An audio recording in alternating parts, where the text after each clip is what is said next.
We need to talk about what the Cleveland Cavaliers are doing right now. After a rollercoaster season last year, where even though they won a playoff series, it didn't exactly feel like a step forward. And the front office agreed, as they fired head coach JB Bickerstaff and replaced him with former assistant head coach on the Golden State Warriors, Kenny Atkinson. Atkinson, known for his player development, in theory, was going to give this Cavs team everything they needed out of a head coach. And so far this season, that theory has been proven to be correct. As to start the year, Cleveland are now 7-0, and after a gutsy win against the hungry Milwaukee Bucks, who in the game looked very solid themselves, the Cavs are currently sitting atop of the Eastern Conference. If you were to ask me if the Cavs would legitimately be in the upper echelon of the Eastern Conference before the season had started, I would have told you no, and a lot of people would have agreed. However, we, and myself included, have been proven wrong. The issues with this Cavs team last season that I would have told you would have kept them out of the upper echelon of the Eastern Conference were their issues with their front court and back court chemistry. However, what I failed to recognize is that with a new player development coach who's well known for building chemistry, these issues could be resolved very quickly. And they have. The current strengths of this Cavs team are ones that have the NBA turning their heads in disbelief. Last season, under head coach JB Bickerstaff, the Cavs had the 18th best offense in the league, scoring 115 points per night, which is middle of the road, as it was their defense that they hung their hat on, ranking as the 6th best in the NBA. The clunky offense probably had a lot to do with the chemistry issues that the team had, and over the offseason, Kenny Atkinson knew this and made excellent adjustments, which now sees these Cleveland Cavaliers team as the 2nd best offense in the NBA, while still ranking 7th best on defense, as they're nearly top 5 in both categories. Last season, the only two teams to rank top 5 in both offense and defense were the Boston Celtics and the Oklahoma City Thunder, who were the 1 seeds in each conference. Right now, the Cavs are not only playing like a number 1 seed, but they actually are, as Cleveland are now the last undefeated team in the Eastern Conference after Boston lost to Indiana. But to understand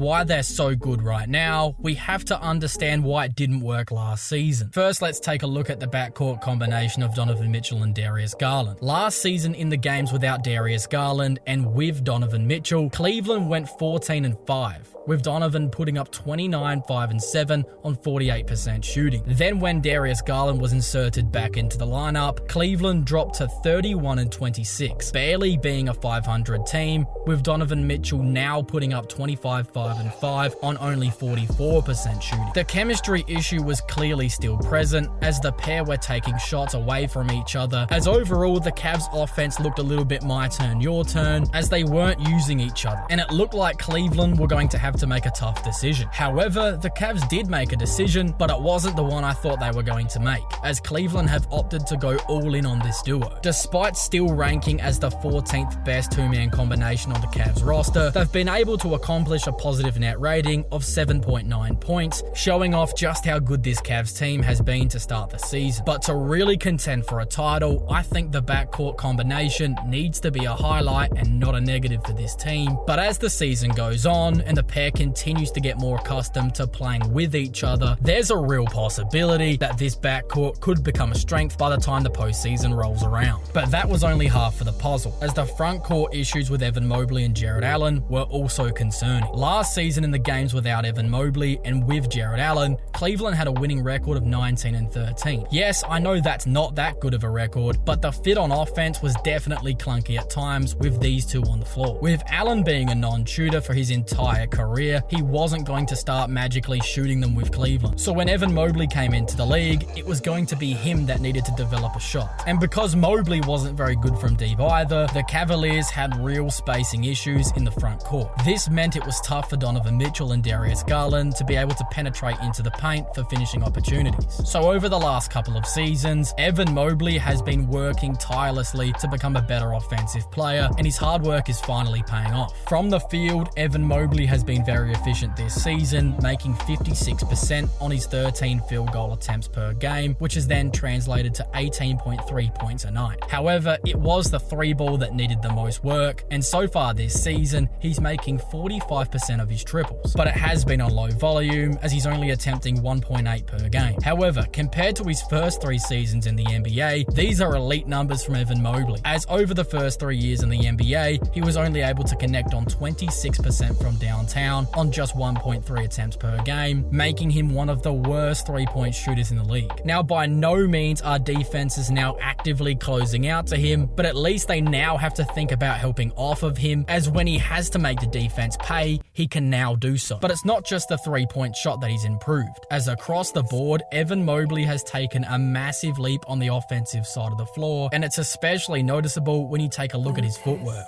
This is a move he wouldn't have made last season without traveling, as here, Evan is able to use a series of pivots, gaining himself an open look at the basket. Here's another play he wouldn't have converted on last year, as here he's able to navigate from the three-point line deep into the paint using his handles, and even though he misses, he's right there to put it back up and in. Here, posted up against a good defender in Scotty Barnes, Mobley makes a tough move, getting to a fadeaway where he knocks it down. Even when he's under duress, he can still make a play, this time using the hook shot to score 2 more. Now coming downhill against LeBron James, Mobley takes it right at the king, using a high layup to keep it away from James to score 2 again. These are the kinds of plays he wasn't making a season ago, but they're crucial for his development, not only as an individual player, but the team as a whole. But of course, Evan Mobley made his name in the league by being an elite defensive player, and so far this season, he's averaging 1.8 blocks per game, having a real impact on that side of the floor. He's quicker on his feet than you would think, as he's able to stay in front of smaller players, while also still being capable to battle with bigs down low, giving the Cavaliers a wild card on defense. Then when you look at Jarrett Allen, even though he's not a three-point shooter, he still has nice touch around the basket, allowing him to finish on hook shots and layups. With the Cavaliers now getting the ball to him down low more frequently, he's been able to average 15 points per game so far this season, which has come on incredible efficiency, making 76% of his shots. But of course, it's also the defensive side of the ball where Allen is the most dangerous, as so far this season, he's been averaging 1.7 blocks per game, providing the Cavs with a real presence in the paint. When I look at this Cleveland Cavaliers team, I choose to view them as a big four rather than a duo, as currently the main four are giving Cleveland 76 points per night, all coming on good efficiency. For Cleveland, they're picking up these wins not just by individual play, as it's an entire team effort that's getting these victories on the board. Their last game was especially impressive, as coming into Milwaukee, they would play a very hungry Bucks team who had started the season 1-4 and were desperate to pick up a win and played very hard all night. After shooting just 21% from 3 in their last game against the Grizzlies, Milwaukee had an excellent night shooting the 3-ball, making 46% from downtown, led by Dame's 10 of 15 from deep. With Dame and Giannis putting up 75 and 18 assists together, if you had just looked at the stat sheet and not the score, you would have thought Cleveland lost this game. However, they were still able to squeak out a win by a single point, despite Milwaukee playing their best game of the season. They did this because of their relentless attack when it came to scoring points in the paint, as 50 of their 114 came in that area. Another reason why Cleveland were able to win this game was because of their guys stepping up. Despite having a rough shooting night, making just 38% from the floor, Darius Garland was able to pick up 10 assists. Former Buck Sam Morrell came into the game and couldn't miss, finishing 6 of 10 from downtown, exposing Milwaukee's weak perimeter defense, as they were unable to fight through the screens to effectively contest his shots. Despite Giannis for the majority of the game keeping Mobley in check, Evan was still able to put up 14, 7 and 5 on 53% shooting, while his frontcourt mate Jarrett Allen was able to grab 12 crucial rebounds along with 15 points. In the first quarter, Milwaukee's defense was locked in and their 3 balls were falling, but as the game went on, the Bucks defense slipped, and Kenny Atkinson realized this, and that's when the Cavs began to attack the paint, as they were able to cut backdoor with ease, getting themselves back into the game after trailing by 16 early in the first quarter. But for the Cavs, who would step up in the closing moments was the guy this team is centered around, Donovan Mitchell. After Lillard made a tough lead taking 2 with 9.8 seconds left, Cleveland put the ball in Donovan Mitchell's hands and let him go to work. Even though Gary Trent plays good defense on this possession and pokes the ball free for a moment, it wasn't enough, as Spider regains possession of the ball